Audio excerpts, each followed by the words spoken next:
Hi, and welcome to Journey Forward with Jory Rose, where you will gain insights, tools, and inspiration to get unstuck and live your best life. Jory is a licensed marriage and family therapist with a passion for helping people cultivate awareness and authenticity so they can show up fully in all aspects of their life. And now, here's Jory. Hey everyone, welcome back to Journey Forward with Jory Rose. I am really looking forward to this conversation with Holly Copeland. Thank you so much, Holly, for joining me. I am excited because what you do is something I just experienced, or at least a part of what you do. So it feels serendipitous to have you on right now. So Holly, please introduce yourself to our audience and share your journey of how you got to where you are and how you're sharing your gifts with the world. What led you here? Oh, thank you so much. I'm super excited to be here on Journey Forward with you. So thank you for having me on. Okay, how did I get here? No Well, easy question, right? yeah. All right. I can think the easy place to start is that this is a relatively new career for me. So about almost 5 years ago now, I had a giant turnabout. I had been a conservation scientist with the Nature Conservancy for Wow. 20 years. And so I was a, research scientist and ecologist. I was trained in that. I was a GIS specialist doing computer mapping and writing research papers. And um, a couple different things happened. One of them was that my plan to save the world that, was birthed when I was 15 by becoming an, environmental scientist and really doing my part, started to feel like this never ending cycle of there will never be enough time, money, or resources to save the planet. And the grief about that had really set in. So I was bearing this deep sadness and grief, like waking up every morning, like a Groundhog Day feeling of like fighting it again, fighting the whatever, fighting the oil and gas wells, fighting the wind turbines, fighting the this, fighting the that. And there was it just started to feel like this isn't enough. Something's wrong. And I'll always be happy if I'm stuck in this space. And is this what, how do I get out of this? And what it was sort of like an existential crisis, I guess, of, I imagine you're someone who feels very deeply. And so when we care so much and we have a difficult ability to move the needle of change in such a significant way, that feels like grief. Yeah. Absolutely. And also this feeling, there might be other women or men who feel this way. Like you get to your, late 40s and you're like, okay, I've checked all the boxes. Like I made it. I had like a, loving husband in a nice community with a nice house and a, meaningful job. And, I'd raised my kids and they're lovely human beings. And like, I've checked all these boxes and I'm still feeling like something's missing and I'm unhappy. And I'm like, yeah, I can't be happy when I've done all those things. Something is wrong. yeah. I had a very similar story of, I got to all of those milestones and it was like, now what? This is just it, but I'm not fulfilled. And then it is an existential crisis. It is. Yeah. Yeah. And so exactly. So those two things kind of were coming together, like this is crazy that I, have all of this and I still feel like something's missing. And my heart is very heavy and I don't know how to get out. And then a third thing happened. I got mold poisoning. Oh my goodness. Yeah. So I had a major personal crisis. It turned out the mold was in my bed, which was frightening. But we had an air mattress that had a vinyl lining on it and some foam, and unbeknownst to me, sewn into the bed. There was, after years of sleeping on it and that sweat condensing on the plastic, there was a layer of mold under my head. So every time I would wake up in the morning, I'd have bags under my eyes and a puffy face. And this went on. I mean, it started like literally out of the blue. One morning I woke up and there's like huge bags under my eyes and I hadn't done anything. Wow. Like, is it that half a glass of wine I drink? Really? Is that it? And I then went through all the things trying to figure out what was wrong. And that was its own, story that I won't take the time to tell, only to say it took 8 months to even know that it was mold, get the right functional medicine doctors who could diagnose me, then find the mold. I And was going to say, how did you find mold in the middle of your mattress? That takes an investigation. Wow. well, that was after I'd done all the other things, like torn floors apart and torn walls apart. And, I replaced our washing machine, just done a lot of things that were the obvious things. And then those things didn't work. And then I started, was one of the last places I looked, because I'd read a podcast somewhere that somebody said there could be mold in beds. And I was like, Wow. my husband, I was like, I think we need to replace the bed because we've replaced everything else. And then sure enough, it was in the bed. So it's always the last place you look, isn't it, Holly? yeah, totally. So, and through that whole crisis, that mold crisis, it was very much like, oh my God, why is this happening to me kind of feeling. But the interesting thing is that when I started to heal from the mold, and really, I had done a number of things, but I started to heal from the mold and my body physically started to get better. And so that I need to back up a little bit and say that when this existential crisis started to hit, I did a retreat at the Shambhala Meditation Center, which, gave me kind of a taste of what a more still mind might be like. And then I was like, I need to do more of that. I've done all these other things, like taking care of myself with eating and taking care of my, like I exercise, but I'd never really given meditation a fair shake. Like I'd never really sat still because it was too difficult for me, honestly. It's difficult for everybody, isn't it? And that usually was the thing that prevents us from beginning a practice. Exactly. Like it just seems too hard, And so I got a taste of it from this retreat. And I remember the meditation teachers were like super calm. And I was like, I want that. Whatever they've got, like, that's what I want, It's like when Harry met Sally, I'll have what she's having. Exactly. Totally. And so I started to take meditation seriously. And because I'm a geek and a bit of a technology nerd, I got this device called the Muse headband, which is a brainwave. It's an EEG neurofeedback headset and allows you to hear brainwaves while you meditate. So Wow. Really amazing. You put it on, and if your brain is noisy, then you hear a lot of rain. And as you start to focus on your breath and quiet your mind, the rain stops. And if you get really quiet, little birds start chirping. Wow. And device like completely changed my life, because at the time, when I didn't know how to meditate, and I'd been given some, I'd been to this one retreat, so I had some ideas, but to actually have something that felt like it took the black box of my mind out of being a box, and like, I don't even know what quiet mind feels like, but this let me know what quiet mind felt like, because it would tell me, I could feel brainwaves.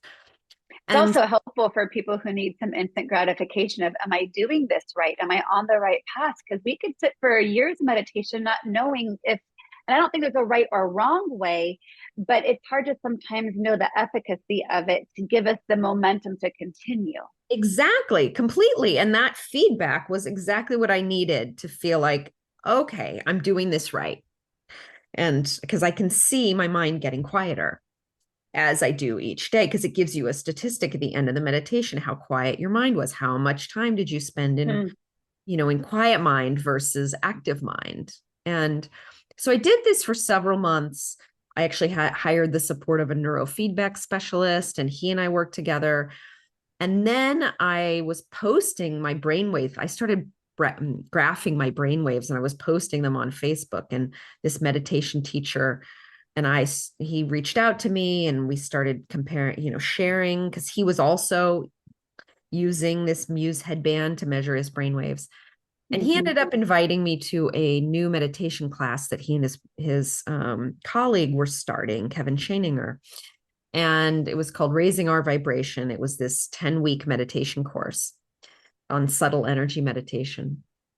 And I took that course, and it was utterly like next level life changing. And it was like I fell down the rabbit hole of deep meditation, and like, oh, this is why people meditate. Because it went from I mean, quieting, learning to kind of focus your mind in meditation and create stillness was very, I mean, my mind really started to quiet, but I started to realize, of course, meditation really ultimately isn't about that. It's ultimately about knowing our true selves and Right.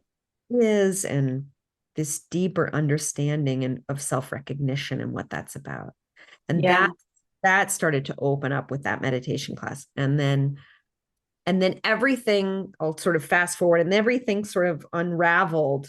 All the existential started to make sense, and I started to clear from the mold. And then I got deeper into meditation and went further. And ultimately, I was like, realized that this is working so well for me. And I'm finally feeling like that the thing I was always missing isn't missing anymore. And now I just want to help everybody else find this. So I quit my job and I became got a coaching certification, and we'll talk about the other certification Yeah. things I started to investigate. But basically, it took me into a whole new life path and career. And now I just help other people do that. Isn't it so amazing that the twists and turns we never expect can often be the most significant? And I have to honor with that too, that I think we often get these nudges or these reminders or these little light flashing, and many of us don't heed them as significant or don't follow the path. So I really commend it. It takes a desire to heal, right, at a very high level of something needs to change, and or a deep level of self of trust, sense of trust within yourself to say, I don't know what I'm doing, but I know I need to be doing this. Yeah, absolutely. I don't know where it's going, but I'm following the crumbs and I'm certain it's going to take me to where I'm supposed to be, because where I was when I checked those boxes wasn't the right ultimate path. Maybe it was the right path for that time period, right? Right. But I think this existential, crisis leading to fulfillment is not an uncommon experience, but it is uncommon that we actually find the fulfillment. Many people can easily stay stuck in that spiral Yeah. of not knowing which direction to take. Right. Right. Absolutely. Just want to take in what you said. I think so. One takeaway that I really agree with was like, you have to be so fed up with the way it was before that you are determined to do something differently. Like, Yes. it's got to change. I don't know what it Right. is. It's got to change. And I trust that it's possible. yes. And I trust is fine. Yes, absolutely. And one thing I talk to people about and write about is even the simple like knowing of neuroplasticity. So this is the science geeky part of me, and knowing that the brain can change, and reading the research that said if you meditate for 8 weeks you can change your brain. And I was like, and I did it. I meditated for 8 weeks and it did change my brain. Like my whole experience of being human changed and got quieter. And I was like, oh my God, you don't have to be stuck in, if it feels like it's a wreck in here, inside your mind, like it doesn't have to be that way. And And what a path to freedom that is. absolutely. I mean, I think it's the quintessential It path, is. the Joseph Yeah. Campbell, the hero's journey. It's what we're all, Oh, the path yeah. we're on. I have so many clients who will say, I don't want the next, X number of years, 5, 10, whatever. I don't want the next life to look like the last five. I don't know how, but I know it has to be different. Yeah. And when you get to that tipping point, when, one of my favorite quotes, and I don't know if you've ever heard it, is by Anai Nin. And it says, and the day came when the risk to remain tight in a bud was greater than the risk it took to blossom. And Mhm. that's what you're describing. Like, it's harder to stay stuck than it is to have the courage to do something new and to let yourself grow. Yes. I love that quote. Yeah. And that's so beautiful. Yeah. Yeah, absolutely. So, So now you're coaching and you're helping others. And what are the ways in which you do your coaching? What are the different forms that have most spoken to you in a way of guiding others? yeah, thanks for asking. So, my coaching work, I combine ultimately, and I think we'll go into this a little bit with biofield tuning and breath work. So I do biofield tuning work, so bringing in the subtle energy and the vibrational work to tune the body, bringing in breath work, which is another amazing way to open the chi, open the pranic channels and release, you know, energies, whatever we're carrying that's not ours or we've accumulated. But the coaching work I do is fundamentally more of a non-dual awareness approach. Mm-hmm. I, in all the paths that I crossed, the direct awakening practices through Dzogchen, Tibetan practices were really the ones that spoke to me the deepest and really shifted me. So, Can you define what you mean by non-dual yeah, awareness? I know what that means, but I want to make sure for our listeners there's a really clear understanding of what that means. yeah, thank you. So, non-dual awareness, I would say ultimately all of the major spiritual traditions are pointing to this one thing. But this term non-dual awareness, it describes the knowing of our being as fundamentally whole, the knowing that wholeness is fundamental to the universe, and to our experience. So any that we start to dissolve this sense of a me in here and a it out there into a seamless experience of where everything is just arising in me as me. Yeah. And we start to break down that sense of the sticky sense of me that so many of us have. And so it feels like when we're trying to do that, it in simple terms, to get out of our head, of our egos, and recognize that we are one with source, right? right, exactly. Yeah. So and the Tibetan approach in that is the one that, my teacher took me through, and the one that I just love. The Tibetans are masters at working with the mind. And I guess I'm a Vedic Gemini, and I'm kind of, and I'm a scientist. So I have a lot of like, if the mind feels very sticky to me because, that, deep sense of identity. And so, and the Tibetans are like, their practices are like the science of the mind. And so really spoke to me when I started to work with them, where they provide these very tangible, like, glimpses into glimpsing awareness, things like Hin's gaze, where you gaze out and you kind of fuzz your eyes and you feel the, open expansiveness of your awareness.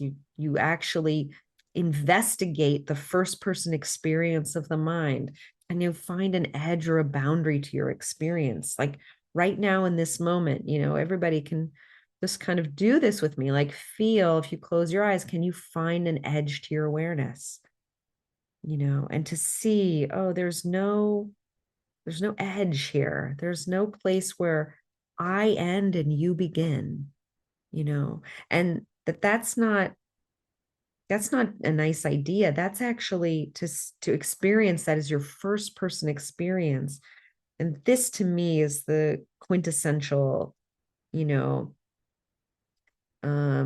difference, the quintessential, like, what do I want to say? Like the quality of that sort of meditation. Yeah, exactly. That you really feel and get that in your own first person. You stop being the witness and you really start to feel that. Yeah. And when you stop being the witness, the other thing that we get to experience is from my perspective, a true interconnectivity. Yeah. Yes. And we break down the separateness, the us and the them. Right. Yes. You first start by breaking out the separateness between, like, you and the world, like you dissolve, like, I'm looking at a lamp right now. And what we do in Dzogchen is we, like, look at the lamp and then see, okay, there's this object out there, and then there's a sense of me. Now, can I actually, like, look at the lamp, but feel that sense of presence, and then notice actually that all that's happening is the knowing of the lamp. There isn't really an object of the lamp when you investigate it in that way. Your first person experience is actually just the knowing. And in fact, all we're ever doing is just knowing. We're just knowing, knowing, and knowing. And so one of the things that I do in teaching mindfulness is really trying to take those tools of meditation off the cushion and into Mhm. our everyday lives, as we look at meditation as that foundation, as a formal practice, and mindfulness as more of the informal practice. So what would be a way to take that knowing, right, that you're talking about, this dissolving of this dualism of separateness, and how would that benefit, let's say, in an everyday life moment off the cushion, to someone who's listening to say, that sounds really lovely, but why does that matter? Yeah, no, it's a great question. Um, so the way, um, so in these practices, the first thing we do is we orient to see that that's actually what we are. So we Mm-hmm. this fundamental understanding that I am, when I refer to I, I'm actually referring to this infinite presence, the I am presence in the, a lot of traditions, right? Mm-hmm. And you feel that presence as like an open, it it uh it's really, there's no, there's no objectness to it, right? It's open, Right. and to see that that's actually your true nature, is to be open and free. And Mm-hmm. the ground of your being and everyone listening's being is peace and happiness. Yeah. And so the more that so the first thing we do, and the work I do, is we see that that's what's happening, right? And then you learn to live from there, so that that becomes your ground. So that ground is open and free, and also accepting of everything that's happening. There's no Yeah. resistance to anything that's here. And so, like, for me, an everyday example, I mean, it's like not, it's practicing not resisting any aspect of what's here. Yeah. So much easier said than done. I know. It's so much easier said than done, and yet it's such a profound practice. And my clients will say to me, but Jory, how do I come to acceptance when, how do I accept what I don't like? Yeah, right. Right. And that's such a big question. And I'll always respond by saying, well, not accepting it's not going to make it go away. It's only going to make your resistance to it bigger. Right. And Right. so how is it working for you for finding that peace and finding that inner sense of calm or happiness or joy or contentment? I think contentment is a way overrated destination to live in. Yeah. Right. Contentment is a beautiful place to reside, where we're not striving for anything more than where we're at. And yeah, when we are not accepting, we are in resistance, which is the opposite of the intention for the peace and joy that we're looking for. Exactly. Exactly. I had this one moment. Here's a very everyday moment. I had this one moment in my journey where I was out on a run and I came home, and this was back when my kids were at home and I was living at home. And I come in the door, and it's like a Saturday morning, and there's like dirt and dog hair all over the floor, right? And I stare at it, and I'd just been listening to all these different spiritual teachers and everything. I just had this recognition hit me, like, it's not a problem. It's just dog hair. It's just dirt. Until I make it a problem, it's not, it's just what it is.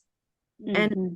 and if and you can train yourself to live from this place where all these regular things like dog hair on the floor, it's just what it is. And if you don't resist it, and you just, it's like, yeah, I'm going to clean it up, but I don't have to actually make a mental problem out of it. It's just, Right. that's it. Like, you just have to make that switch. It's not a problem. It's just It's what. right. Your reaction to it is what makes it the problem. Without the reaction, it's just the dog hair. Yeah. And we could fill it in the blank with really, really big problems as well. I've often said, whether you're sitting in traffic or dealing with cancer, the tools are the same. Exactly. Yeah. Right. And one of my little catchphrases is, it's not about the thing, it's how you relate to the thing. And that speaks to exactly what you're saying. And yet we get caught up left and right all day long, morning till night, in all of these resistances of what we don't like, what Yeah. we don't think should be happening. To which I usually respond, says who? Right. Says who that this shouldn't be happening? Because the story you created in your mind didn't insert this little caveat. Well, Right. so, that doesn't mean much of anything if the story in your mind didn't create it. It's Exactly. here. Exactly. Krishnamurti said on his deathbed, you probably know this, but for listeners who don't know this, when asked what his secret, like if he had to boil down everything he knew into one, sentence, what would he say is his last, teaching? And he said, I don't mind what's happening. Mm. I don't mind what's happening. And, you know, I know that can sound really like, how could you not mind X, right? How could you not mind trees being, logged, or how could you not mind elephants being killed, or how could you not mind, children being, abused, right? So, but you have to actually like, you have to bring it to a different relationship with you and the world in the very real what's here. Mm-hmm.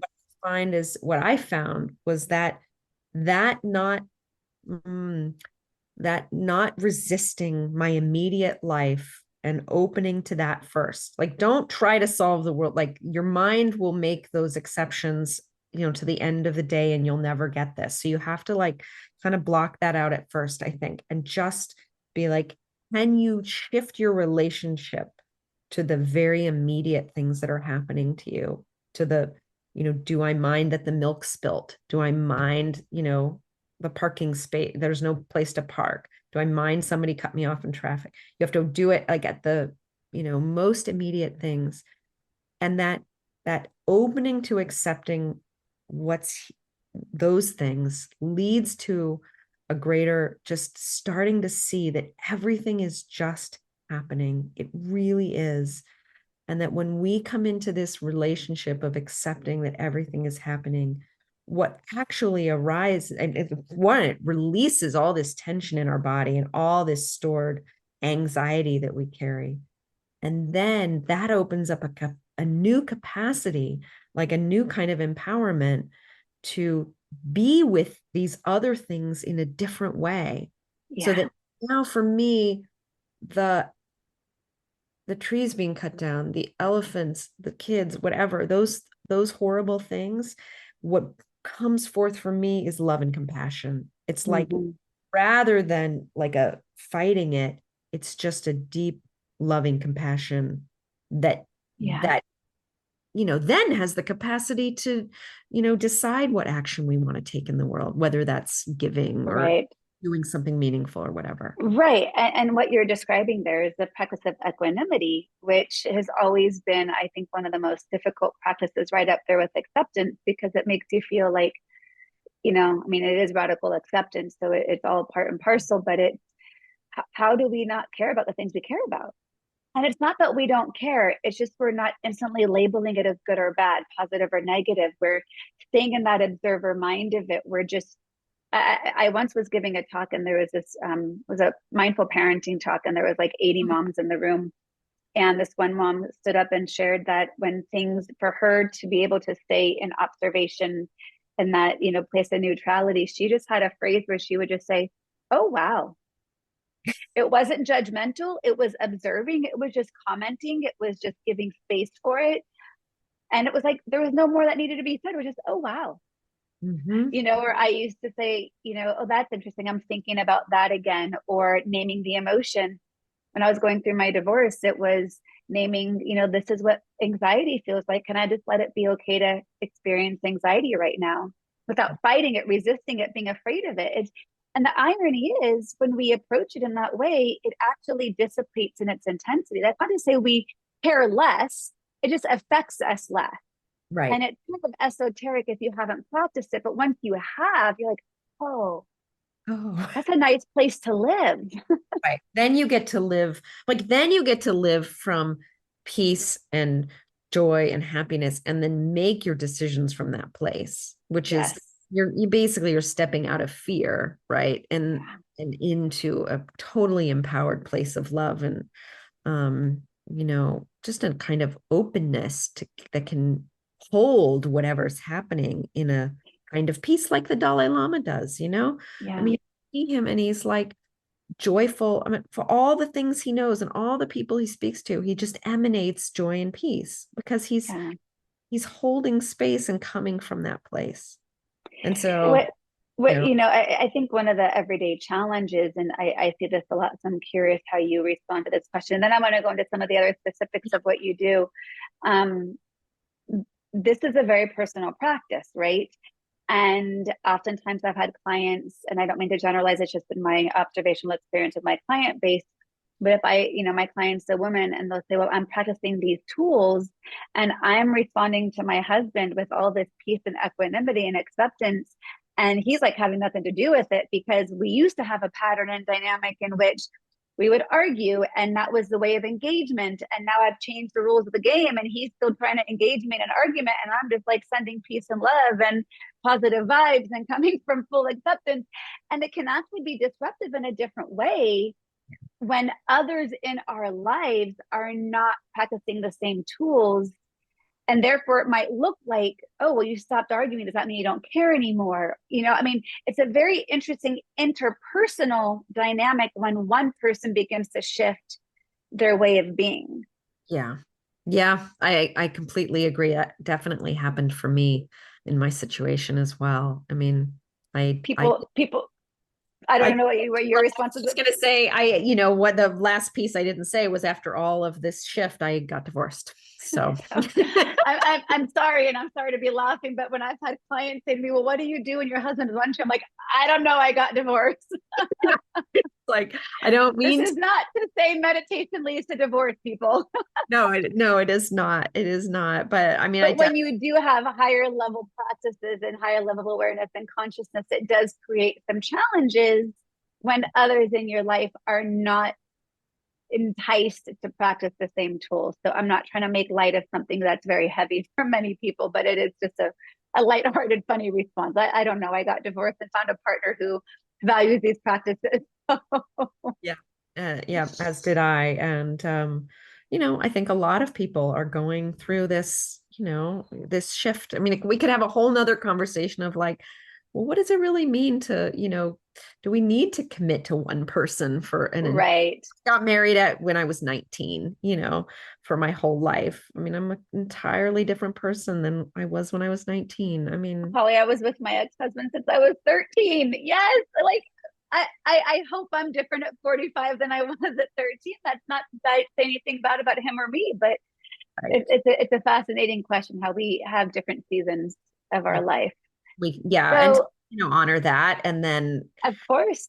And, I just feel like there's, there are some people who will take this, information and take this life change and then their path will be to make it work with their spouse. And there are other people who didn't, who will choose to go separate ways as you and I did. And I think they're both beautiful paths. I don't think one is better than the other. And the important thing is to honor the path, that each of us is on. I would say if the path is authentic to you, then stick on it. If it's not authentic, it's not worth it. That's my 2 cents. Yeah. It's really hard living an inauthentic, non-aligned life. And no matter how hard the shift might be to get there, it's always going to be worth it if you are back in alignment, because it's to stay stuck is 10 times harder. So that's, I'm just a plug for growth, no matter what that looks like. I don't have an agenda on what anyone's growth should look like. I just hope it's authentic to each person because I know it's possible, right? Yeah. So the breath work and the biofield tuning. So talk a little bit more. And with breath work, I think many people, don't recognize the degree to which we can stimulate our own breath work for, like you said, the energy release or, to activate our chi. And so talk a little bit about what we can do and maybe different kinds of breath work. Because I've also, recently in doing more research around psychedelic assisted therapies and so some people can access the psychedelic state of mind through just breath activation. I know that's an extreme level of it, but I think it's speaking to the fact that we have higher abilities on our own than we give ourselves credit for. Absolutely. Absolutely. I mean, Stanislaus Grof that invented, holotropic breathing did so because, psychedelics were sort of shut down and he was looking for an alternative and developed holotropic breathing as an alternative to psychedelics. So the power of breath work is immense. And Is that the kind of breath work that you do? I do. It's called Breath of Love. It was developed by Julia Mick. And so she's my teacher, and I studied with her for a year in this type of breath work that is a mix between holotropic and some other types of approaches. But it does have a kind of deep activation, and it drops you into a deeply theta state of subconscious reprogramming. And so it's really transformational. The sessions last for over an hour, and they're guided, and they're meant to create big shifts in people, but gentle shifts in people. They're very profound. So it's like a deep experience, the types of breath work that I guide. And when I first, went to my first session with her, and then had such a powerful experience that I decided to teach it.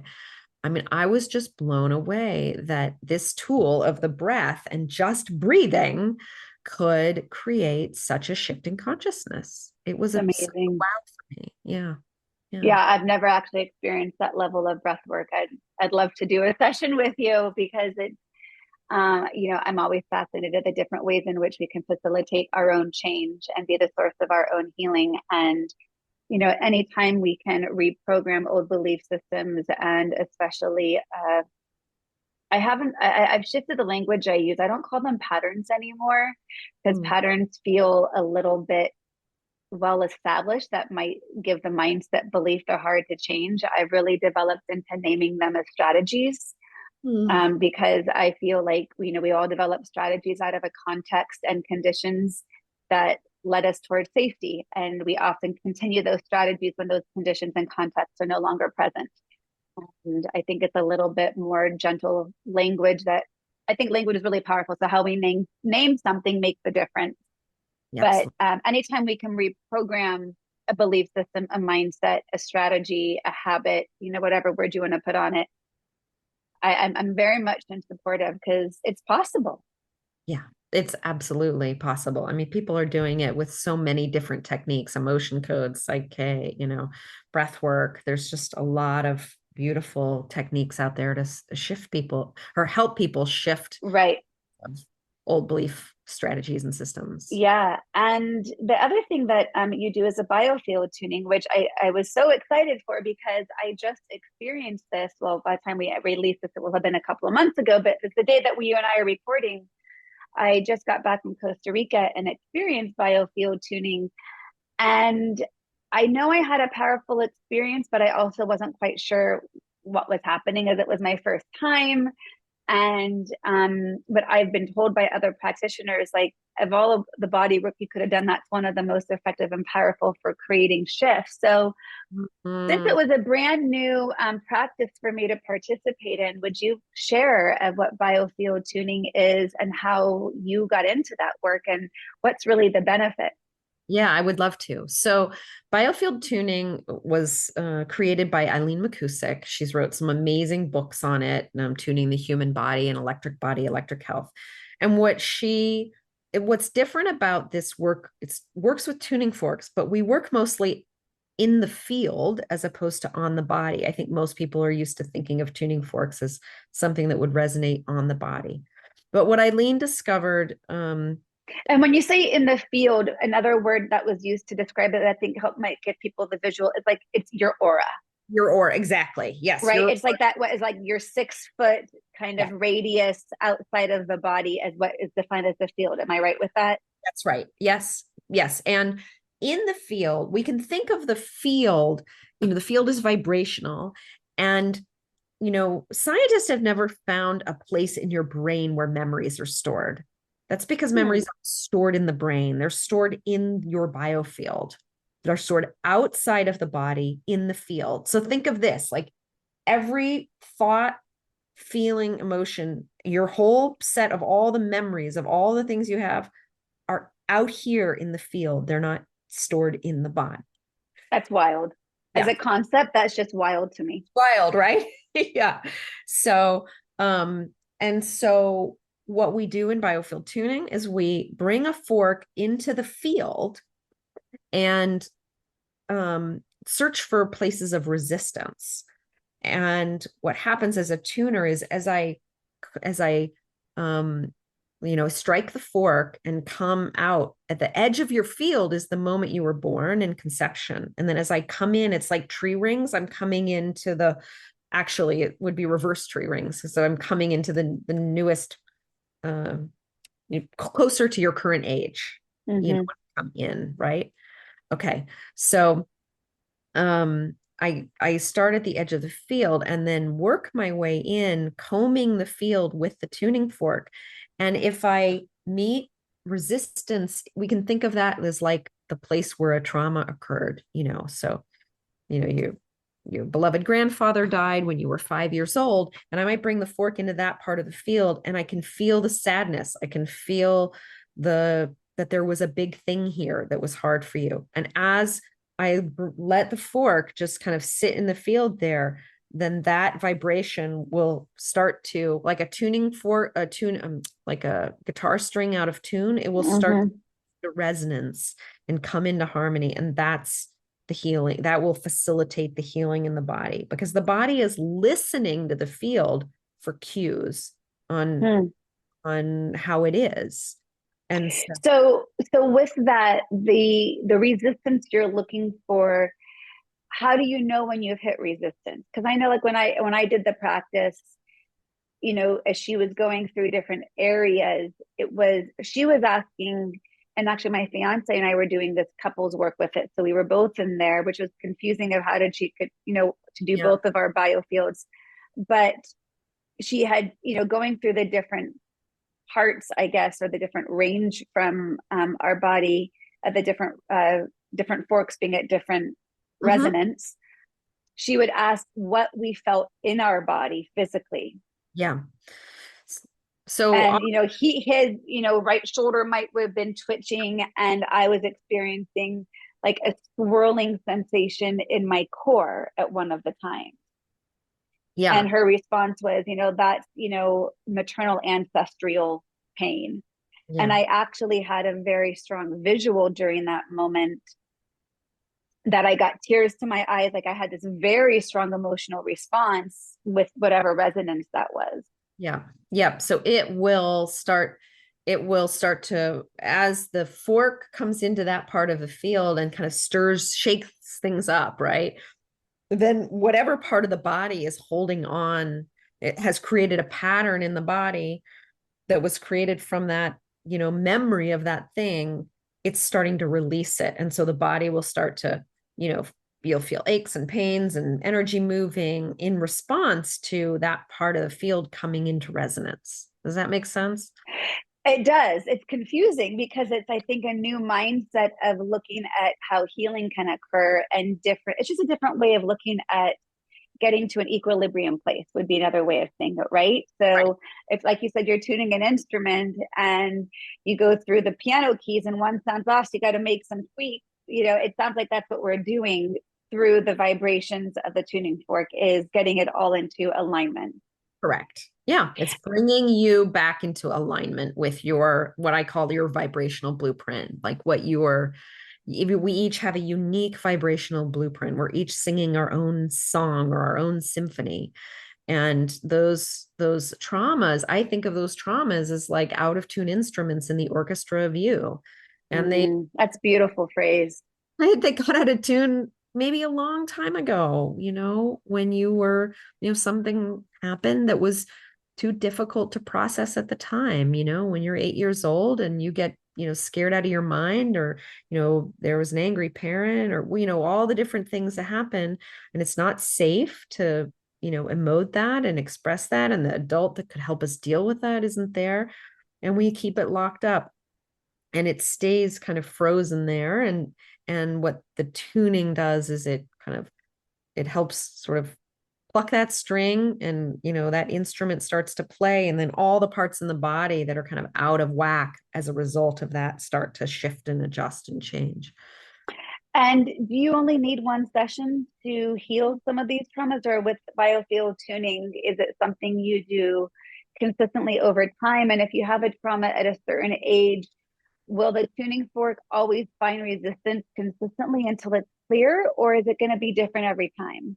Yeah, great questions. So, I mean, number one, you can have a profound healing on just one session, and the work definitely builds on itself. And so Mm-hmm. we are, most of us, carry an accumulation of a lifetime of different things Yeah. we haven't released. And so work the recommendation is at least 3 sessions. I would say that the people that I work with for like 10 sessions, that's really where these, deeply profound shifts start to happen over multiple, 5 or more sessions. But And what would you say is typical for someone to experience as they begin to experience these these tuning alignments? What might they feel emotionally? What might they feel sensation wise in their bodies? Will they know? I mean, will it be obvious that they're getting a clearing on a trauma? Do you have dialogue during it? yeah, I do have dialogue during it. It is a conversation. Um, Lots of people will feel lighter afterwards. Like they just Mm, feel like a lightness, like, oh, that, suitcase I was carrying for a long time. I just finally sat down by the side of the road. mm-hmm. And then consequently, because they're lighter, often, things that bothered you before relating to that don't bother you as much, or just don't feel like that. The reason we get angry is actually because there's a trigger of anger that's still sitting inside of us. Like once you Mm, anger, you don't get angry anymore about things. I think that's what people don't understand. Like I always thought that, like, from my childhood, there was, some anger in the house, and I always thought that like that was just a natural thing. Like mm-hmm. just being angry is just a part of being human. But what I've experienced through all the work I've done is like, I don't feel that anymore. It's just not present. It Yeah. doesn't come up. Yeah, it's powerful when we release. And I've been doing a lot of work on myself recently that was prompted through a temporary, what felt like eternity, but a temporary breakup with my partner. We've been together 7.5 years, and we got engaged 3.5 years ago and had a really hard year, of which kind of 6 months on and off, and then only about 2 months of broken up. But it was 10 times harder than my divorce, and prompted healing that was not just about us healing our partnership, but it was really a lifelong healing around what were the traumas that we had developed strategies for managing in intimate relationships that were in large part getting in the way of our own flow. And it was it was really challenging, because it was like, okay, is this about me? Is this about your ex? Is this about your childhood? And we're both therapists, and so we had that awareness to have the question, but it wasn't enough to reprogram the trauma response in the body. Yeah. And so, we've been doing a large portion of different modalities of extensive talk therapy, psychedelic healing, intuitive healers, all this body energy work. And I feel different. Yeah. Doesn't mean my triggers are gone, but I feel like I've been on this fast track of I'm ready to clear this shit. Yeah. And ironically, or not, I'm being facetious, like it actually works. Like I feel lighter. I don't feel as reactive. I feel more able to go with the flow and be in acceptance of, you know what, you do you. Okay, so yes, I'm bummed that you're not who I wanted you to be, but that's on me. So Yeah. when I let go of that narrative and fully accept you, no matter how hard it is, because it might cause challenge in a relationship of any kind, right? Family of origin, exes, children, whomever, right? It's just a much lighter way of moving through the world. Totally. Yeah. Yeah. It is much like you really can live in a light way of being that's like joyful and playful. And yeah, it doesn't mean that there aren't waves, but they like Sure. true. And like much for me, it's like quite effortless, to be honest. Yeah. All of this, various work. And yeah, and tuning, I think in particular has been just really revolutionary for me because it, yeah, you keep kind of uncovering, like new things come up. But to answer your question, like the same thing doesn't come up, but some aspect of it could come up that hasn't been Yeah. clear, you know? Yeah. And I think we're never fully healed, right? There's going to be new awarenesses. There's going to be ongoing triggers, if not interpersonally, then certainly just being part of the world in 2023, 24 as we enter into soon. I mean, it's a hard time to be human. There's a lot of factors that are going to affect our mental, social, spiritual, psychological health. Yeah. And we are never going to be short of doing work on ourselves. And what I've been finding fascinating through my own healing journey is, as a therapist, really recognizing the limitation of talk therapy. Mm, And so to really I'm so grateful to have so many different experiences in different modalities of healing that are not about just regurgitating our story, right. Yeah. I mean, because we have that's to re-traumatize ourselves every time we tell every it. time we tell it. I know. And, for me, the more I can get people out of story and just into like feeling the magic of what's here, like feel how, feel your radiant presence, sit in that and feel your wholeness. Yeah. And, you know, and I think it's a both and. I just to your point of the healing never stops. I think there's a both and you are whole and perfect and complete as you are, Yeah. Yeah.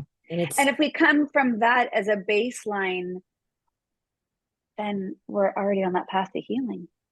right. Yeah, you are all of that. You're everything. You don't need to fix anything. You are absolutely, radiant, beautiful, divine being just as you are. Yeah. And that can this is kind of you have to kind of, yeah, on this path, my experience is you come to see it's a both and. There's Yeah. like perfect divine radiant being, and there is the never ending, as you're saying, evolution that is consciousness coming into form, that is consciousness Yes. unfolding in this life experience, which is what we're here doing, which with what we chose. And the more we can like Yeah. accept that and step into that, then the struggle ends. It Because does. right, we don't see healing as like, oh, I gotta do this so I can XXX. It's Right. dot dot Right. dot.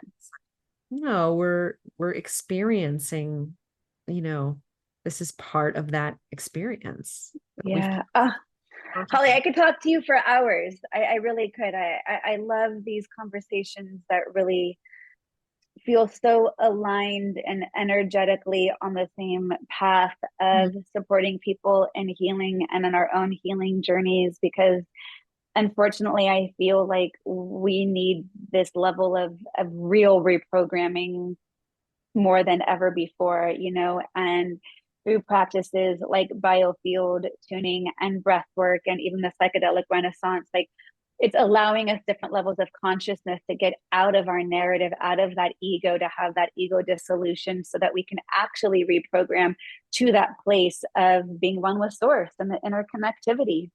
Absolutely. And that's a level of consciousness that we are going to need to change the world and to heal this planet and to come together as a humanity. And I'm so grateful we've connected, and I look forward to ongoing connection with you. How can people find you? Thank you so much for that. People can find me at heartmindalchemy.com, which is my website, and you can find out all about I have a monthly group. We meet twice a month. I call it Is Heart that Mind. virtual? It is. It's virtual. I call it Heart Mind Circle, and I do lead a guided breath work like I described every month, and then another group biofield tuning and group kind of meditative guidance, a little bit like the non-dual awareness guidance. So people can come and join that community if they'd like. And then I also Beautiful. one-on-one coaching offerings and retreats in the future. Maybe by the time this comes out, I'll have an offer. Beautiful. Well, Holly, again, thank you so much. I really appreciate you sharing your journey forward with all of us, and hope everyone who's listening, if you found this valuable, I would love a rating, a review, a share, so we can help others journey forward to greater healing on all levels, because it's something we also desperately need. So thanks everyone for listening. Hope you all take care and be well. To continue your journey forward, find Jory Rose on Facebook and Instagram to become part of her growing community. You can also gain access to her meditations, books, online classes, or to sign up for an upcoming retreat, visit her at joryrose.com. That's JOREEROSE.com.